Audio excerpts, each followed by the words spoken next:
Hola galilianas y galilianos, ¿tienen muchas ganas de aprender física? Pues qué bueno, porque hoy tenemos preparada una clase súper interesante, donde vamos a conocer dos leyes fascinantes de la óptica, la ley de reflexión y la ley de refracción. Además, vamos a descubrir impresionantes efectos ópticos y fenómenos naturales que se explican con estas leyes. ¿Te lo cuento? Empecemos con la clase.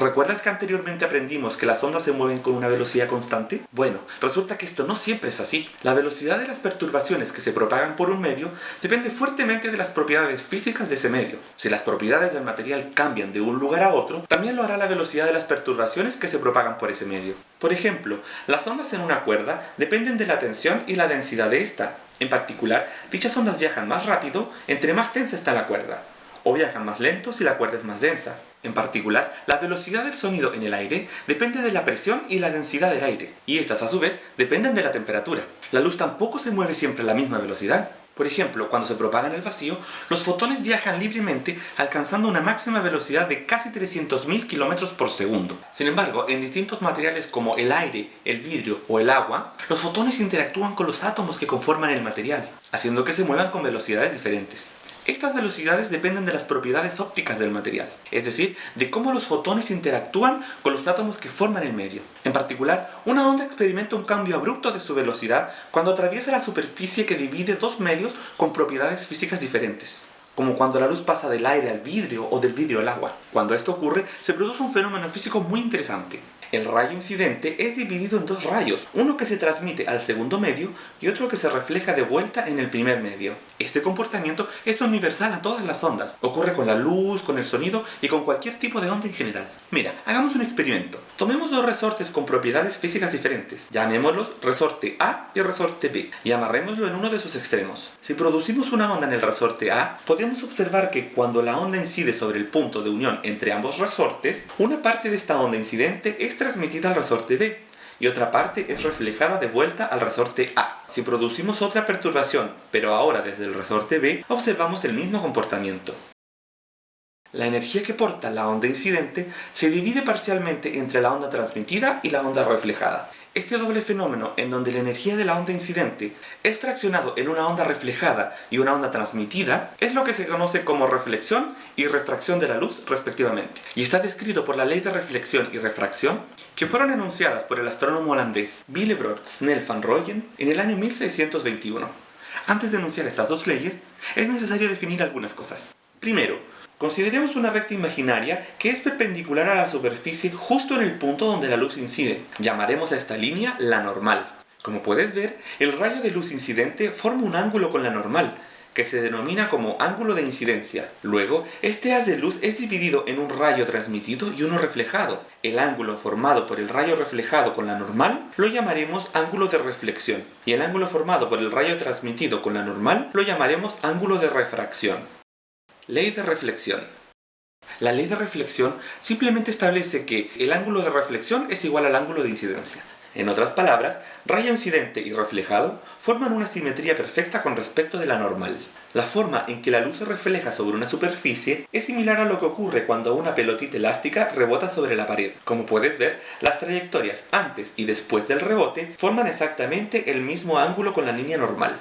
La ley de reflexión explica cómo se forma un reflejo en un espejo plano. La luz que proviene de los objetos que hay en la habitación se refleja en la superficie del espejo y puede llegar hasta nuestros ojos. Como el cerebro está acostumbrado a que la luz se propaga en línea recta, tendemos a percibir esta imagen como si viniera de atrás del espejo. Lo que vemos es una imagen o reflejo, que significa que es la ilusión que produce el espejo sobre nuestros sentidos. Ley de refracción. La ley de refracción establece que el ángulo de refracción es diferente que el ángulo de incidencia. En consecuencia, haz incidente y refractado apuntan en direcciones diferentes. Dicho de otro modo, el haz de luz se deflecta o se quiebra, es decir, se refracta cuando atraviesa la superficie de separación entre ambos medios. Cuanto mayor es el cambio de velocidad experimentado por la luz, mayor será la desviación experimentada por el rayo. En particular, si la luz experimenta una disminución de su velocidad, como ocurre cuando la luz pasa del aire al agua, el ángulo de refracción es menor que el ángulo de incidencia. O al revés, si la luz pasa del agua al aire, en este caso experimenta un aumento de velocidad. Ahora, el ángulo de refracción es mayor que el ángulo de incidencia. La refracción produce impresionantes efectos ópticos. Por ejemplo, ¿has visto que cuando colocas un lápiz en un vaso con agua, diera la impresión de que el lápiz se partiera? ¿Te has fijado? En realidad, el lápiz está intacto. Lo que ocurre es que la luz que nos llega del lápiz se deflecta al momento de pasar del agua al aire.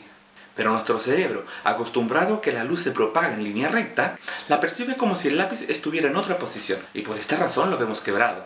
Las leyes de reflexión y refracción pueden explicar cómo se forma un arco iris.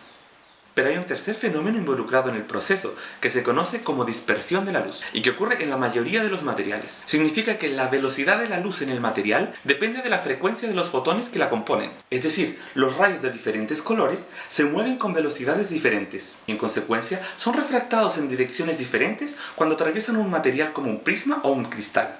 Así entonces, la luz blanca se puede descomponer en un hermoso abanico de colores. Este fenómeno fue observado por primera vez por Isaac Newton hace más de 350 años. Cuando termina la tormenta, hay pequeñas gotitas de agua flotando en el aire. Si un rayo de sol logra colarse entre las nubes, llegando hasta estas gotitas, la luz que incide sobre ellas es refractada a su interior, luego reflejada en su fondo y nuevamente refractada de vuelta al aire. Pero los distintos colores se refractan en direcciones diferentes.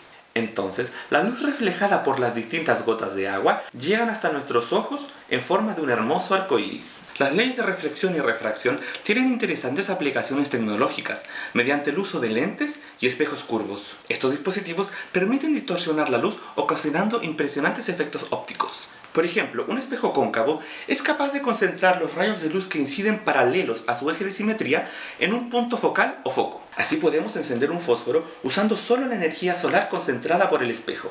Puedes usar un espejo cóncavo para construir una cocina solar, concentrando la radiación solar sobre el alimento que quieres cocinar.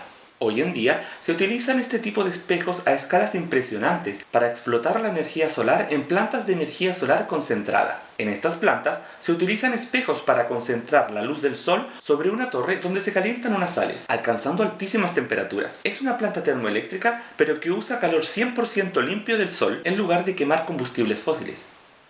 Y solo son espejos. En el desierto de Atacama, en Chile, se está construyendo una planta de este tipo, que es pionera en Latinoamérica en esta tecnología. Los gigantescos telescopios que nos permiten conocer las profundidades del universo también usan un espejo parabólico que permite amplificar enormemente la imagen de un astro, obteniendo una impresionante resolución. ¿Sabías que en Chile se está construyendo el telescopio más grande del mundo? Su nombre es Gran Telescopio Magallanes y va a empezar a funcionar en 2029 en el Cerro Las Campanas en la región de Atacama. Este telescopio tendrá un diámetro de casi 25 metros, con una resolución 10 veces mayor a la del telescopio espacial Hubble, que nos ha dejado imágenes impresionantes como estas. ¿Te imaginas lo que vamos a poder ver con este telescopio? Pero veamos cómo se forma una imagen en un espejo curvo. Cuando colocamos una vela cerca del espejo a una distancia menor a la distancia focal, observamos que los rayos de luz provenientes de la vela son dispersados por el espejo en direcciones diferentes, produciendo una imagen amplificada y derecha del objeto que se encuentra detrás del espejo. Por otro lado, cuando la vela se coloca más lejos del foco, ahora los rayos son concentrados por el espejo, produciendo una imagen invertida. Esta imagen se encuentra por delante del espejo. De hecho, se puede proyectar sobre una pantalla. Los lentes producen un efecto muy similar. Al igual que los espejos, concentran la luz que incide en forma paralela a su eje de simetría en un punto focal, pero lo hace refractando la luz que lo atraviesa, enfocándolos en un punto. Cuando una vela se coloca cerca del lente a una distancia menor a su distancia focal, los rayos de luz son desviados produciendo una imagen amplificada y derecha del objeto, ubicada por detrás del lente. Ahora bien, si el objeto se coloca más lejos que el foco, los rayos de luz se concentran formando una imagen invertida que se ubica por delante del lente, con lo cual se puede proyectar sobre una pantalla. Nuestros ojos tienen exactamente el mismo funcionamiento.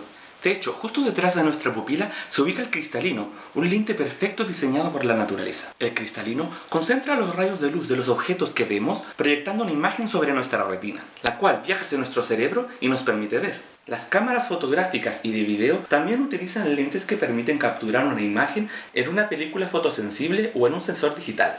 Muy bien, y eso sería todo por hoy. Espero que esta clase te haya gustado y que hayas aprendido algo más sobre la luz. Más adelante aprenderemos muchas cosas más. Espero que estés muy bien, cuídate mucho y nos vemos en la próxima clase.